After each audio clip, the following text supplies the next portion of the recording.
네, 안녕하세요. 그레이스교회에서 진행하는 수요 모닝 큐티 시간의 부목사 홍대건입니다.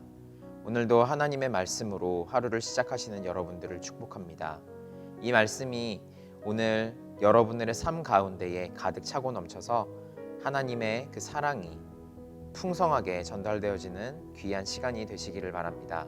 오늘 함께 보실 하나님의 말씀은 다니엘서 10장 말씀입니다. 다니엘 10장 10절에서 21절까지 말씀입니다. 제가 봉독해 드리도록 하겠습니다. 한 손이 있어 나를 어루만지기로 내가 떨더니 그가 내 무릎과 손바닥이 땅에 닿게 일으키고 내게 이르되 은총을 크게 받은 사람 다니엘아, 내가 내게 이르는 말을 깨닫고 일어서라. 내가 내게 보내심을 받았느니라. 그가 내게 이 말을 한 후에 내가 떨며 일어서매 그가 내게 이르되 다니엘아, 두려워하지 말라. 내가 깨달으려 하여 내 하나님 앞에 스스로 겸비케 하기로 결심하던 첫날부터 내 말이 들으신 바 되었으므로 내가 내 말로 인하여 왔느니라. 그런데 바사국군이 21일 동안 나를 막았으므로 내가 거기 바사국 왕들과 함께 머물러 있더니 군장 중 하나 미가엘이 와서 나를 도와주므로 이제 내가 말일에 내 백성에 당할 일을 내게 깨닫게 하러 왔노라. 대저 이 이상은 오래 후의 일이니라. 그가 이런 말로 내게 이를 때에 내가 곧 얼굴을 땅에 향하고 벙벙하였더니 인자와 같은 이가 있어 내 입술을 만진지라. 내가 곧 입을 열어 내 앞에 섰는 자에게 말하여 가로되 내 주여, 이 이상을 인하여 근심이 내게 더함으로 내가 힘이 없어졌나이다. 내 몸에 힘이 없어졌고 호흡이 남지 아니하였사오니 내 주의 이 종이 어찌 능히 내 주로 더불어 말씀할 수 있으리이까. 또 사람의 모양 같은 것 하나가 나를 만지며 나로 강건케 하여 가로되 은총을 크게 받은 사람이여, 두려워하지 말라. 평안하라. 강건하라. 그가 이같이 내게 말하매 내가 곧 힘이 나서 가로되 내 주께서 나로 힘이 나게 하셨사오니 말씀하옵소서. 그가 이르되 내가 어찌하여 내게 나아온 것을 내가 아느냐. 이제 내가 돌아가서 바사군과 싸우려니와 내가 나간 후에는 헬라군이 이를 것이라. 오직 내가 먼저 진리의 글에 기록된 것으로 내게 보이리라. 나를 도와서 그들을 대적하는 자는 너희 군 미가엘 뿐이니라. 아멘. 최근 넷플릭스에서 절찬리에 상영 중인 한국 드라마가 하나가 있습니다. 2년 전 정도쯤에 방영한 드라마인데 손 더 게스트라는 엑소시즘 드라마입니다. 사실은 이런 종류의 영화나 이런 종류의 드라마를 별로 안 좋아해서 안 보려고 하다가 우연히 앞에 부분이 조금 흥미를 끌길래 계속해서 보고 있는데요. 이제 귀신을 쫓아내는 그런 장면들이 굉장히 많이 나와서 좀 무섭기는 하지만 재밌게 잘 보고 있습니다. 구마사제가 나오고 귀신을 내쫓는 목사님이라고 생각하시면 될 것 같고요. 그 귀신 때문에 가족을 잃은 주인공이 나오고 그 다음에 한 형사가 나옵니다. 이 모두는 그 귀신이 세상에서 역사함으로 인해서 많은 피해를 보고 살아가는 사람들이었습니다. 이 악령들은 사실은 사람들의 약한 마음들, 그 마음 가운데 증오심들을 갉아먹고 사는 아주 나쁜 존재들입니다. 그래서 그들이 영혼을 갉아먹으면 그 사람들이 범죄를 저질러요.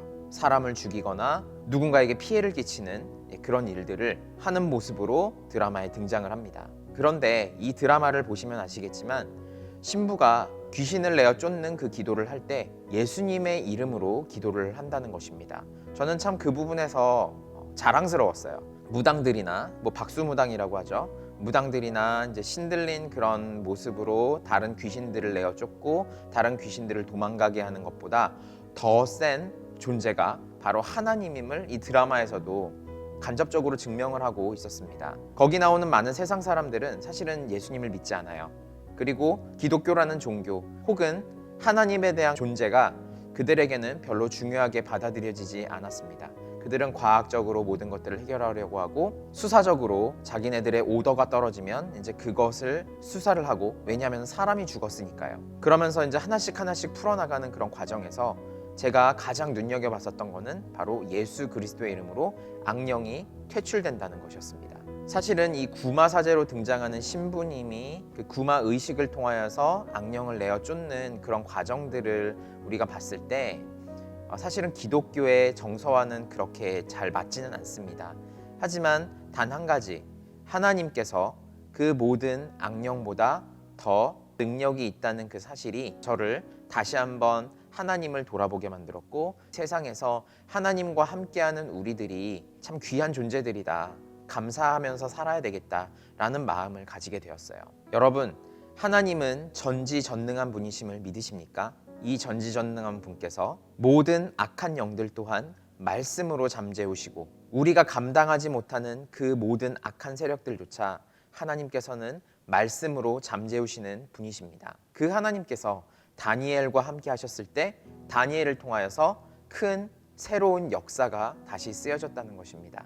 여러분, 다니엘 시절에는 포로 생활을 감당을 하면서 많은 어려움을 겪고 있었던 이스라엘 백성들이었습니다. 하지만 그들 이후에 다음 세대들이 하나님의 그 놀라운 역사하심 가운데 같이 새롭게 써갈 하나님의 나라가 다니엘을 통하여서 다시 한번 세워짐을 알 수 있었다는 것이죠. 하나님께서는 다니엘에게 이렇게 이야기합니다. 11절에 큰 은총을 받은 하나님의 사람 다니엘아. 12절에도 이렇게 얘기합니다. 두려워하지 말라. 너의 기도와 너의 간구가 하나님께 전달되어졌다. 그 사실은 곧 이루어질 것이다. 여러분, 이와 같은 하나님의 희망의 메시지가 다니엘과 같이 하나님을 깊이 사모하고 하나님의 그 뜻대로 살아가려고 하는 사람들을 통해서 이루어져 간다는 것입니다. 여러분, 물론 다니엘도 이 세상을 바라보고 그리고 이스라엘이 처한 그 현실을 바라봤을 때 좌절하고 낙담할 수밖에 없었습니다. 희망이 보이지 않았거든요. 하지만 다니엘이 그 어떤 것보다도 하나님께 겸손한 모습으로 납작 엎드려서 간구했을 때 하나님께서는 다니엘에게 하나님의 그 능력과 힘을 다시 한번 보여주셨다는 것입니다. 여러분, 우리에게도 바사제국, 헬라제국과 같은 우리가 넘지 못할 세상이 펼쳐져 있습니다. 이 강대한 힘을 가진 세상은 그 존재 자체만으로도 우리를 위험에 빠뜨릴 수 있고요, 우리를 위협할 수 있는 그런 존재들입니다. 그러나 모든 악령 또한 이기시고 모든 세상을 정복하시는, 그리고 모든 세상을 만드신 하나님이 우리와 함께 하신다면 우리는 다니엘과 같이 분명히 회복될 것입니다. 반드시 그 역사가 일어나게 될 것이라는 것입니다. 그 희망을 가지고 오늘도 살아가야 하지 않을까요? 코로나로 인하여서 많은 힘든 시기를 겪고 있습니다. 우리에게는 어찌 보면 희망보다 절망이라는 마음이 더 앞설 때가 많습니다. 하지만 여러분들의 삶 가운데에 하나님께서 함께 하시며 그분의 임재가 함께 하신다는 것만으로 힘을 얻으실 수 있기를 바랍니다. 하나님께서는 오늘도 우리를 통하여서 역사하고 계시기 때문입니다. 그레이스교회에서 진행하는 수요 모닝 큐티 시간에 부목사 홍대권이었습니다. 오늘 하루도 행복하고 즐거운 하루 보내실 수 있기를 바랍니다. 안녕히 계세요.